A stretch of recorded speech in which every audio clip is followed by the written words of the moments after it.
골로새서 2장 16절에서 23절 말씀. 그러므로 먹고 마시는 것과 절기나 초하루나 안식일을 이유로 누구든지 너희를 비판하지 못하게 하라. 이것들은 장래일의 그림자이나 몸은 그리스도의 것이니라. 아무도 꾸며낸 겸손과 천사 숭배를 이유로 너희를 정죄하지 못하게 하라. 그가 그 본 것에 의지하여 그 육신의 생각을 따라 헛되이 과장하고 머리를 붙들지 아니하는지라. 온몸이 머리로 말미암아 마디와 힘줄로 공급함을 받고 연합하여 하나님이 자라게 하심으로 자라느니라.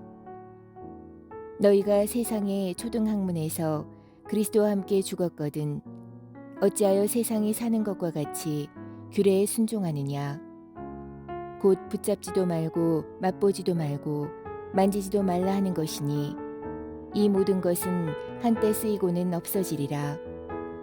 사람의 명령과 가르침을 따르느냐. 이런 것들은 자의적 숭배와 겸손과 몸을 괴롭게 하는 데는 지혜 있는 모양이나 오직 육체 따르는 것을 금하는 데는 조금도 유익이 없느니라. 아멘.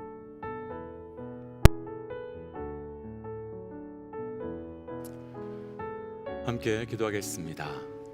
하나님, 우리의 삶에 주께서 진리의 말씀을 주시고 또 그 진리의 말씀을 따라 살아갈 수 있도록 우리에게 말씀 허락하여 주신 것 감사합니다. 하나님, 오늘도 말씀의 진리 따라 살아갈 수 있도록 우리와 동행하여 주옵소서. 이 모든 말씀 예수님 이름으로 기도하였습니다. 아멘. 할렐루야. 우리를 성도로 불러주시고 또 그 성도들과 함께 교회를 통해 신앙생활할 수 있도록 은혜를 허락하여 주신 우리 하나님의 이름을 높이 찬양합니다. 오늘 우리가 함께 나눌 말씀의 제목은 오늘 본문 16절 끝부분에 나오는 그 말씀 그대로 못하게 하라 라고 하는 말씀의 제목입니다. 지난주 금요일부터 우리는 골로새서 말씀이 시작이 되었습니다. 그리고 지난 금요일 골로새서 1장 말씀에서 나누었지만 골로새 교회는 에베소에서 사역을 하던 바울을 통해 복음을 들었던 에바브로가 회심을 하고 그 회심한 이후에 자기 고향 골로새로 돌아가서 세운 교회입니다. 이 교회는 바울이 가서 직접 세운 교회가 아니라 다른 교회에 비하면 연약하고 작은 교회였지만 그러나 그만큼 순수하게 아주 잘 자라나고 있었던 교회였습니다. 그래서 바울은 그렇게 순수하게 은혜 가운데 자라고 있는 골로새 교회를 향해서 교회와 성도의 그 뿌리가 되는 그 그리스도가 누구시며 또 그리스도가 어떤 분이신지를 전해주기 위해서 쓴 책이 바로 골로새서라고 우리가 지난주 1장 말씀에서 함께 나누었었습니다. 그러면서 어제 말씀에서 2장 말씀이 시작되는데 2장의 전반부 말씀에서는 우리가 그 그리스도 안에서 온전한 교회와 성도가 되기 위해서 해야 할 것이 있는데 그것은 바로 예수를 우리의 그리스도로 영접하고 그 안에서 행해야 한다라는 본문이 어제 2장 6절 말씀에서 증거해 주셨고 오늘 본문이 되는 2장 후반부 말씀에서는 전반부와는 반대되는 말씀으로 전반부에서는 해야 한다 그것에 대해서 말씀해 주었다면 후반부에서는 하지 말아야 한다 곧 하지 말아야 할 것에 대해서 말씀해 주고 계시면서 후반부 시작에는 16장 말씀에서는 못하게 하라 라고 말씀하시며 교회와 성도가 온전하게 자라서 열매 맺기 위해서 무엇을 하지 말아야 하는가에 대한 말씀을 주시는 말씀이 바로 오늘 본문의 내용입니다. 오늘 말씀을 함께 묵상함으로 우리 삶에 해야 할 것과 하지 말아야 할 것을 온전히 분별함으로 교회로서 그리고 또 성도로서 그리스도 안에서 온전한 영적 열매를 맺어가는 삶이 되어 가시기를 주의 이름으로 축복하며 또한 도전합니다. 먼저 못하게 하라 첫 번째 말씀인데요, 오늘 본문 중에 16절과 17절 함께 읽어보겠습니다. 16절과 17절입니다. 그러므로 먹고 마시는 것과 절기나 초하루나 안식일을 이유로 누구든지 너희를 비판하지 못하게 하라. 이것들은 장래일의 그림자이나 몸은 그리스도의 것이니라. 아멘. 바울은 먹고 마시는 것과 절기와 초하루와 안식일을 지키는 이유로 다른 사람을 비판하지 못하게 하라라고 먼저 하지 말아야 할 것을 제시하고 있습니다. 그럼 바울이 왜 먹고 마시는 것과 또 절기와 초하루와 안식일을 지키는 것으로 다른 사람을 비판하는 것을 하지 말라, 하지 못하게 하라고 말씀하고 있는 거겠습니까? 이 부분을 예수님의 제자들의 사건으로 우리가 한번 살펴본다면 무엇을 말씀하고 있는지 충분히 또 명확하게 이해될 수 있을 것 같습니다. 마태복음 12장을 보면 안식일에 예수님께서 제자들과 함께 밀밭 사이로 걸어가는 말씀이 등장합니다. 그때 제자들은 배가 고팠던 터로 그 밀밭을 지나가면서 이상 몇 개를 잘라서 먹었습니다. 그때 그 장면을 본 바리새인들이 바로 한 말이, 왜 당신의 제자들은 안식일에 하지 말아야 할 것을 행하고 있는 것입니까? 안식일에 일하면 안 되는 율법을 어긴 제자들을 예수님께 고발하는 장면이 나타납니다. 그때 바리새인들의 고발을 들었던 예수님께서는 다윗이 그와 함께 했던 그 시장할 때 한 일을 알지 못하였느냐라고 말하면서, 다윗이 사울에게 쫓겨날 때 성전의 진설병은 제사장 외에는 먹지 못하는데 그 떡을 먹은 사건과 안식일의 제사장들이 성전 안에서 안식의 범하였지만 죄가 없다고 한 율법을 읽지 못하였느냐면서 율법이 진짜 말씀하신 것을 깨닫지 못하고 단순히 율법을 어겼다는 이유로 제자들을 고발하는 바리새인들을 오히려 야단치는 장면이 나타납니다. 그럼 바리새인들이 제자들을 고소하고 고발한 이유는 무엇이겠습니까? 단순하게 율법을 어겼기 때문이었습니다. 그럼 예수님께서 오히려 율법을 지키지 않았다고 제자들을 고소한 바리새인들을 오히려 칭찬해야 할 것이 아니라 오히려 비난하신 이유가 무엇이겠습니까? 그들은 하나님께서 우리에게 율법을 주신 진짜 이유는 상실한 채 율법의 행위만 지키는 율법주의에 빠진 자들이었기 때문이었습니다. 그럼 오늘 말씀으로 다시 돌아와서 본다면 바울이 동일하게 말하고 있습니다. 먹고 마시는 것, 절기와 초하루와 안식일을 지키는 자들은 그것을 지키지 않는 자들을 비판하지 말라. 그럼 바울이 오늘 말씀에서 교회와 성도가 하지 말아야 하는 것을 첫 번째로 제시하고 있는 것은 아주 명확하고 분명해집니다. 율법이 아닌 하나님께서 율법을 주신 마음과 그 메시지는 다 상실한 채 율법의 행위만 남아있는 율법주의에 빠지지 말라라고 도전하고 있는 겁니다. 그럼 왜 바울은 율법주의에 빠지지 말라고 하셨겠습니까? 우리가 조금 전에 읽은 말씀에서는 분명하게 우리가 율법주의에 빠지지 말아야 하는 이유에 대해서 잘 설명하고 있는데요, 17절 말씀에서는 율법은 장래일의 그림자에 지나지 않기 때문이다 라고 증거합니다. 우리는 그림자가 무엇인지 너무도 잘 압니다. 그림자는 실체가 아닙니다. 그러나 그림자는 실체를 증거하는 증거입니다. 예를 들어서 제가 이곳에 서 있으면 위에서 비춰주는 조명 때문에 이 아래에는 그림자가 생기게 되어 있습니다. 그럼 그 그림자를 보면서 우리가 생각할 수 있는 것은 그림자의 실체가 되는 제가 여기 있음을 알 수 있습니다. 그러나 제가 여기에 있는 것을 알 수는 있지만 그림자를 통해서 제가 어떤 옷을 입고 제가 어떤 말을 하고 있고 제가 어떤 생각을 하는지는 전혀 비춰질 수 없고 전혀 알 수 없습니다.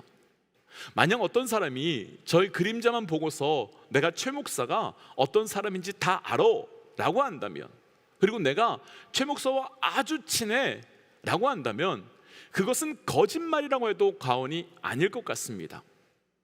그와 같이 바울은 분명히 말합니다.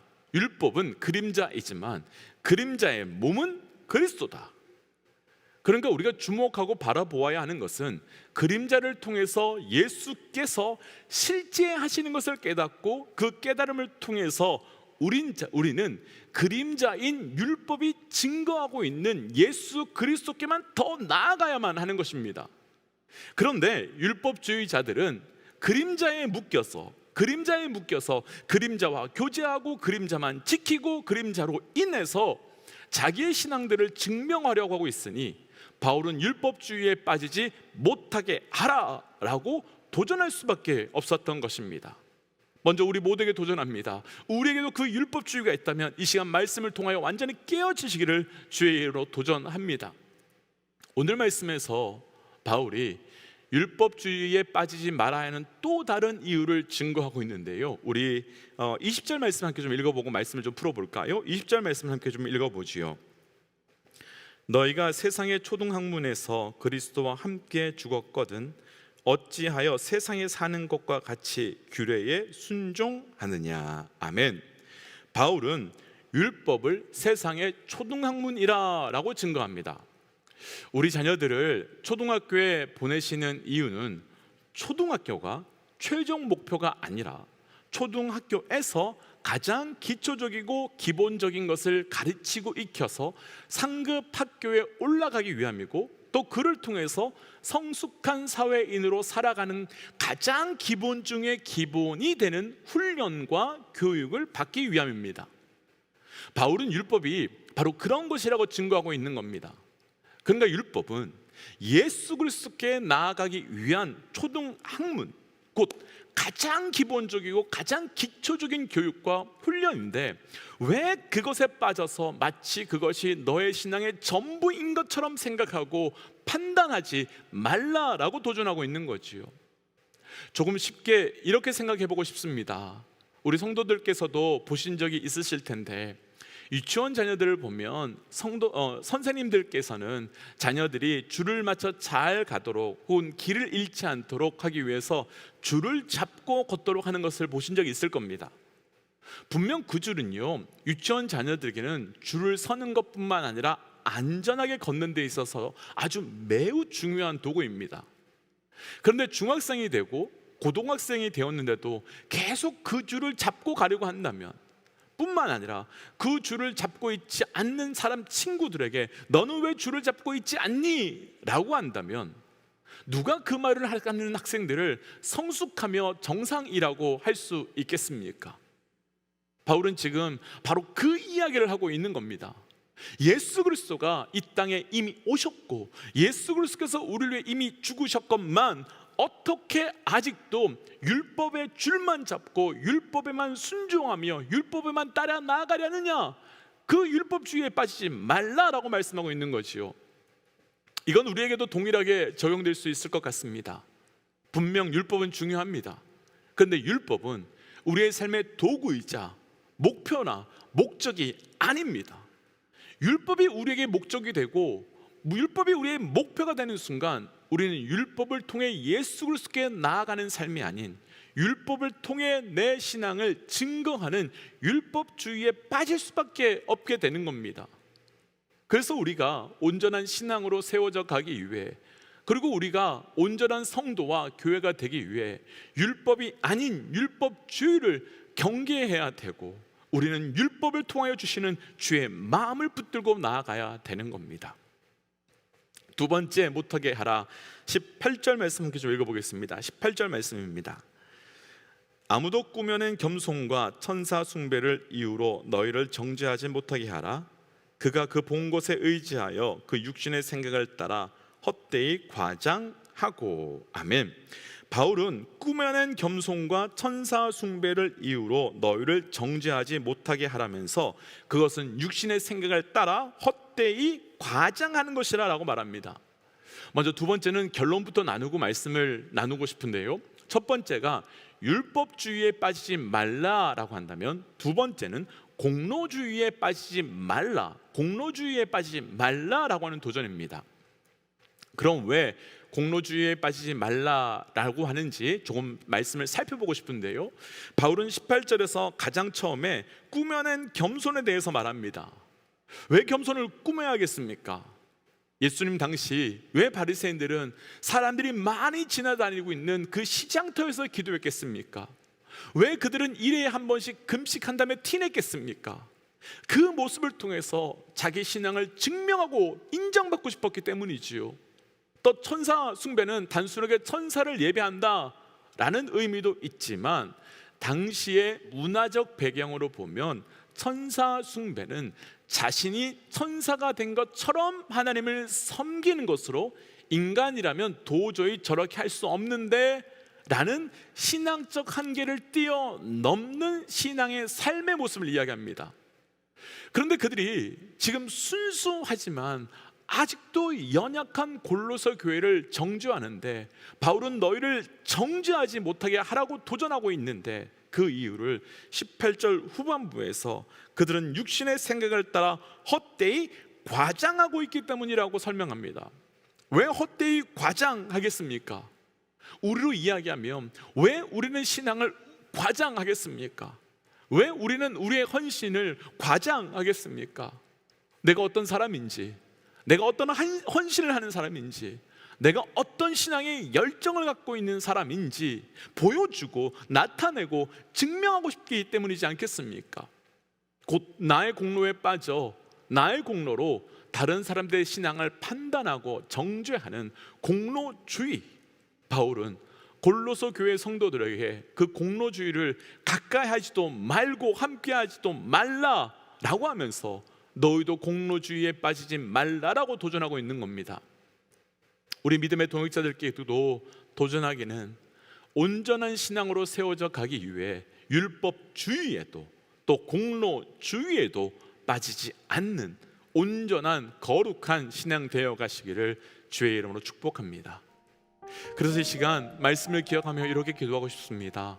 하나님, 우리 안에도 숨어있는 율법주의와 공로주의가 있다면 그것을 깨닫게 하시고 율법을 통해, 그리고 우리 자아가 예수와 함께 십자가의 죽음을 통해 온전한 신앙의 사람 되게 하여 주옵소서라고 우리 말씀 기억하며 함께 기도하며 나가겠습니다. 함께 기도할까요?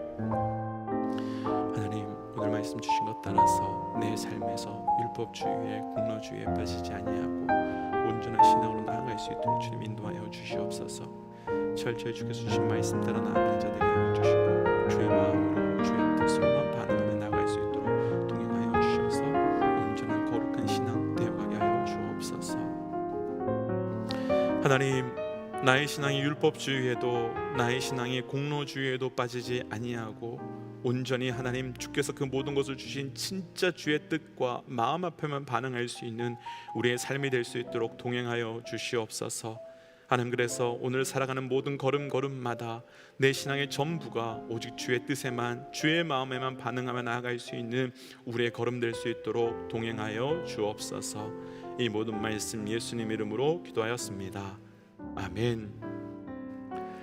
사랑하는 믿음의 동역자 여러분, 공로주의와 율법주의 그 모든 것을 경계하심으로 우리의 믿음이 온전한 걸음 되어 가시기를 주의 이름으로 축복합니다. 함께 선포하고 또 삶의 자리로, 기도의 자리로 나아가지요. 함께 선포하겠습니다. 하나님은 살아계십니다. 아멘. 함께 기도하겠습니다.